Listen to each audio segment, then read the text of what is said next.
What's up everyone, this is Steve from the Dusty Boot. Today we're going to talk about building a snow shelter called a Quinzee.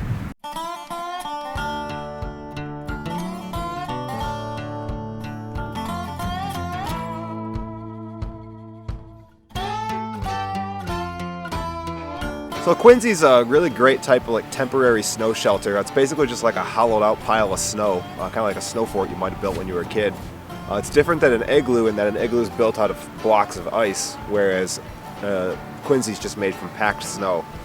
They usually last like 5 to 7 days before they sag and you can't use them anymore, so it's a temporary shelter as opposed to an igloo, which is more permanent. Some of the advantages of a Quinzee are it's great insulator. It's much warmer than using a tent or a tarp. The process of constructing it is quite a bit of work, so it makes you warm while you're constructing it, and you can make it anywhere you got enough snow. So let's get started. Well, the first thing you're going to have to do to build a Quinzee is figure out where you want to put it. As far as overall site selection, it's pretty much similar considerations to in the summer. You want to look around, make sure there's not any dead trees or snags or anything that's going to fall on you and crush you in the middle of the night. Other than that, the main consideration is, is it in the sun or is it in the shade? That can be either good or bad depending on exactly what you want. Generally, a higher area like this, like we have here, is going to be warmer, but also windier. So if it's calmer, it's going to be warmer, but if it's windy, it might make it colder. Whereas a lower area, like if you go down over that hill over there, cold air is going to sink down into there at night, so it's going to be colder, but it's more sheltered from the wind. So those are just kind of some considerations to think about while you're picking your site.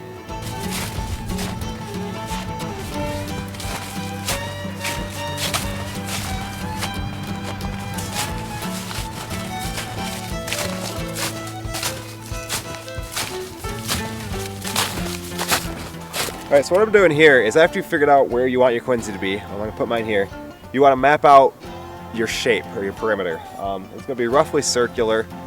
Size depends on how big you like it, how many people you want in there. So like for this, I try to go probably about 7 to 8 feet long, and then about 3 or 4, probably more closer to 4 feet wide for each person that's going to be in there. If you have more people, you can compress that down to closer to like 3 feet for each person. But you want to keep in mind that in addition to the space for the people, you're going to have the wall thickness in that perimeter. So you want to make sure it's big enough, because there's nothing that is worse than getting your whole Quinzee done and finding out it's not big enough and having to start over. Okay, so now that we got our shape mapped out, we know we're going to put it, we want to work harden or pack down the snow. And we're going to do that at least one more time during the course of this process. When we say work harden the snow, basically just means pack it down, whether that be with snowshoes or skis or your shovel or whatever you're packing it down with. What that does is that compresses the snow, gets those crystals to push together, and it helps that snow set up and become more stable so that when you dig it out, it'll be a stable structure and won't just collapse on you. So we're going to work harden our entire surface right here.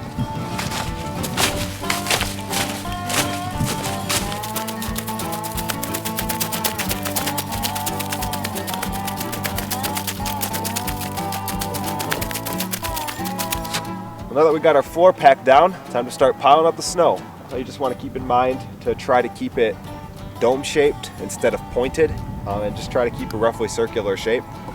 This process could take anywhere from like 20 minutes to an hour or even longer, depending on how many people you got working on it, how heavy the snow is, how much snow you already got there, stuff like that.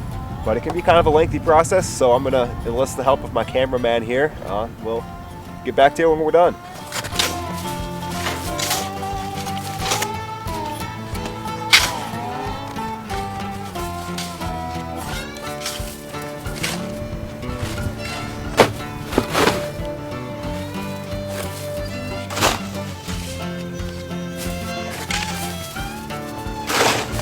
Alright, so we got our snow piled up. This here is pretty small. It's probably a lot smaller than you'd ever actually use for real camping. But for our demonstration purposes today, it should serve us fine. But once we have our snow piled up, we want to work harden it again. Just take our shovels, pat it down, harden it as much as we can, and then we'll let it set. So let's do that real quick.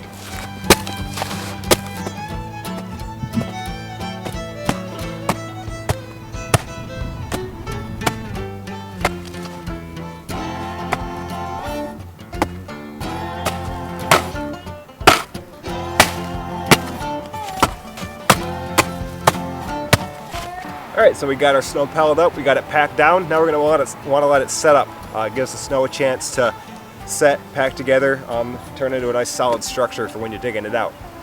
Depending on the snow conditions, you can let it set for, if we got nice wet snow like this, wet soft snow, 20 or 30 minutes is probably okay. If you've got cold, dry, powdery, sugary snow, you're going to want to give it at least an hour, maybe even up to like 2 hours. But generally, the longer you let it set, the more stable it's going to be. So this is a great time while you're letting it set up to go build your kitchen, maybe get a snack, cook some dinner, boil some water, do whatever you got to do. If you want to check out our video about how to build a snow kitchen, check out this link right here. Other than that, we'll see you in an hour. All right, so our Quinzee's had a chance to set up for a while, and we're ready to start digging it out. Before you do this, there's a couple things you want to keep in mind. One of the biggest fears people have with Quinzees is they're afraid they're going to collapse on them. I've never had a Quinzee collapse on me. I've been using them for quite a few years now. But if it does collapse, it's probably going to be during this stage while you're digging it out.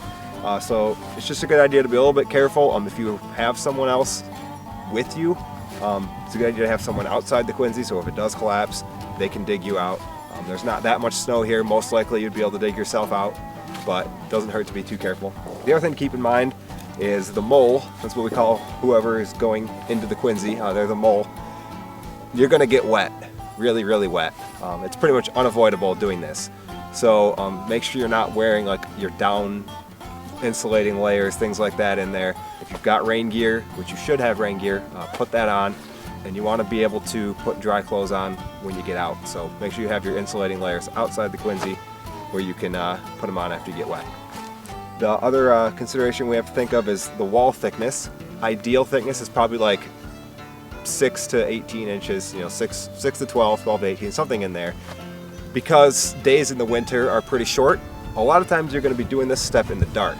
If you are, I've got a couple sticks here. You're going to want to grab maybe 10, 15, however many sticks, and then just at strategic points around the outside of the Quinzee, you just push them in, 12 inches or so, and then that gives you a judge of how thick your walls are. When you're digging out from the inside, once you start hitting those, you can't go any farther in that direction. Since we've got daylight here, it's a lot easier. You just keep digging until you start seeing daylight come through the walls. That tends to happen at about a foot or so thick, sometimes a little more than that. So when you start to see daylight coming through, you know not to dig anymore in that spot. So if you've got daylight, it's real easy. If you're doing it in the dark, you can use sticks, trekking poles, ski poles, anything you can stick in there to judge how thick your walls are going to be.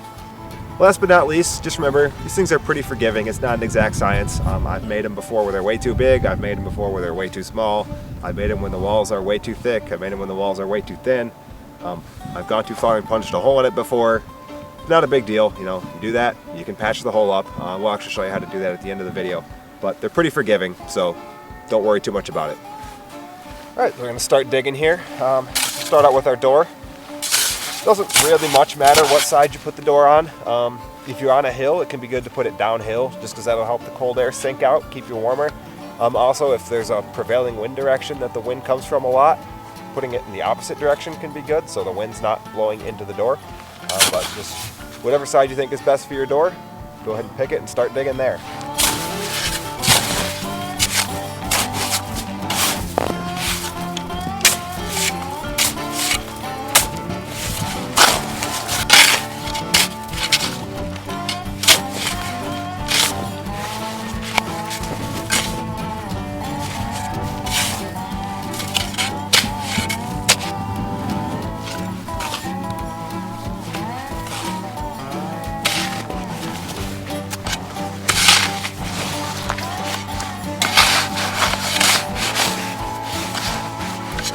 Alright, so as it starts to go a little bigger, you're going to have to start climbing in there to keep digging it out. There's two things you want to keep in mind while you're doing that.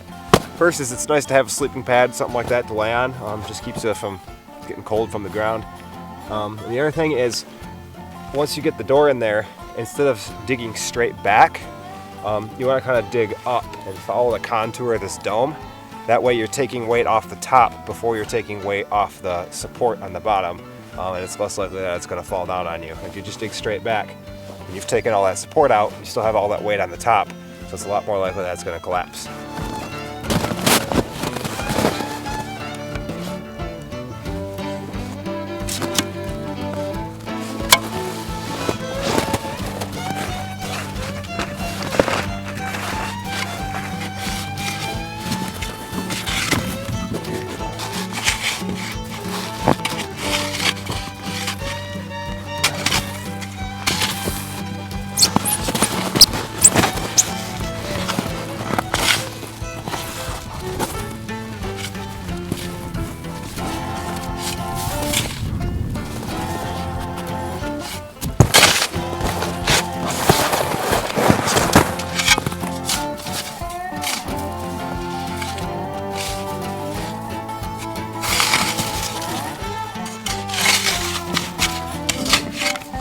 So you can see it's starting to look pretty good in here, getting a little bigger. We're starting to see some light come through the walls up here, so we know we're getting pretty close. At this point, instead of like chopping into it like this, because we're getting kind of close to the edge, what I like to do is kind of start just shaving, kind of going parallel to the walls and just shaving layers off, just like that. That way you're not chopping into it, so you're not gonna poke a hole through the side, or you're less likely to poke a hole through the side. So that's what I'm gonna keep doing here, is just keep shaving layers off until I get it how I want it to be done.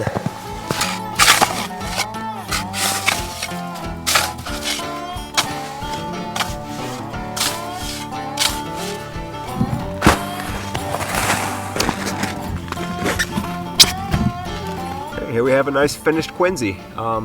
Two things I'd like to point out about this is, first of all, you see we kind of tried to smooth out the walls a little bit. As you breathe in here while you're sleeping, it's going to create condensation on the walls, and just if the walls are smoother, that helps it prevent it from dripping onto you. It kind of just runs down the side or freezes on instead. So obviously they're not going to be perfectly smooth, but the smoother the better. And the second thing you'll notice is we left a good amount of snow on the floor here. We didn't dig all the way down to the ground. There's two reasons for that. The first is snow is a great insulator. So having snow on the ground is going to give you some extra insulation between you and the actual ground. It's going to prevent that conductive heat loss down into the ground. And the second reason is, you'll notice in our door there, we've got a nice little shelf where it drops a foot or so out of the Quinzee. And the reason we do that is because since cold air sinks, it creates kind of a cold sink that encourages cold air to sink down out of the Quinzee, and then we have relatively warmer air in the Quinzee. So it keeps it a little bit warmer if you have that kind of that cold sink or that shelf in there. All right, so there you have a finished Quinzee. Just to recap real quick, the steps we went through to build that. First step was we selected a campsite that was in our desired area of high or low elevation, and was free from any dangers like snags or anything like that. Step 2, we outlined our Quinzee shape in the snow after deciding what size we want it to be. Step 3, we work hardened that area to work harden the floor. Step 4, we piled up our snow, making sure to keep it circular and domed instead of cone shaped. Step 5, we let it set, depending on the snow consistency, anywhere from 30 minutes up to an hour and a half, 2 hours or more. Then step 6, we dug out the middle and we had a finished Quinzee. If you do accidentally punch a hole in your Quinzee while you're digging it out, it's not really a big deal. It's pretty easy to patch up. All you gotta do is just find something like this, like a kind of chunky piece of snow, and then just stick it right in there, and then go shovel out a little extra snow. Gently pile it on top, and then just gently work harden it down. And if you want to be a little more secure, you can get another layer or two on there. And then give that an hour, and that'll be set up, and it'll be a nice solid wall again. Alright, so there we have a finished product. I hope you found it useful. If you have ever used a Quinzee and you have any little tips or tricks or other things you do, there's a lot of different ways you can build these, a lot of different things or features you can put in them. So go ahead and leave us a comment and let us know what kind of things you like to do with your Quinzees. And if you decide to go out and use one of these, let us know how you like it. Thanks for watching, and we'll see you next time.